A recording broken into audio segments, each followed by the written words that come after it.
beam. I said, and may God be with you because he's here with me right now. Somebody shout hallelujah.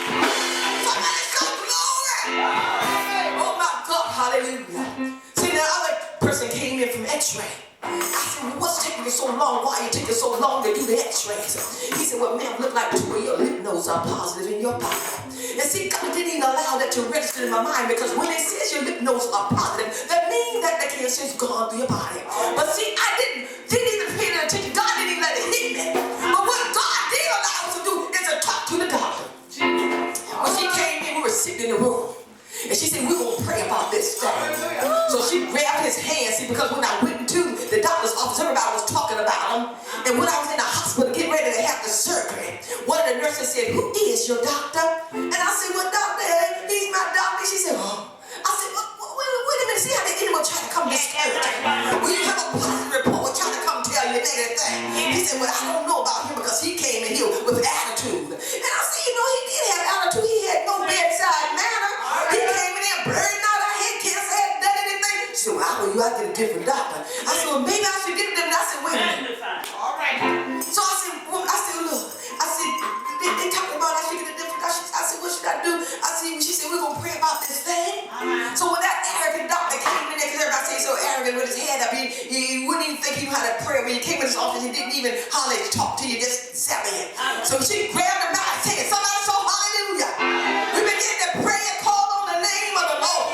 He stood there. He didn't know what to say, but he knew how to shut his mouth and rest from the Lord. Make a long story short, they took me in the operating room. And when they took me in the operating room, they said it would take several hours. But lo and behold, God did a miracle in less time than that. Went in the operating room and hallelujah, the doctor came back out, looked at her and threw his hand up and told her, my son, well, I think you got your miracle. He said, because when I went inside her body, yeah, we took the tumor out, but we were trying to find the part of the lymph nodes. We were trying to find cancer in her body. We couldn't find it in one lymph node. We took out another one. We tested that and that was clean. We tested the other one and that was negative. Somebody shout glory. Somebody shout hallelujah. Then they say, well. We took out all the tumor, but just in case I want you to take chemo. I said, God told me he healed me. Why should I take chemo? God has already healed me. I said, the devil is a liar. I'm standing on my word. They said, well, you need chemo. I said, why? They said, just like house insurance. Well, your house is not burning right now, but maybe later on when it starts burning, you'll have some insurance. I said, but God told me no chemo. Because the Lord said, if you took that chemo, you were not going to survive. You better know how to hear from God. Your very life may depend on whether or not you're in a position to hear from God. Somebody shout hallelujah. Went to the church and brought him out. And when I got there, I met this young lady coming up from prayer.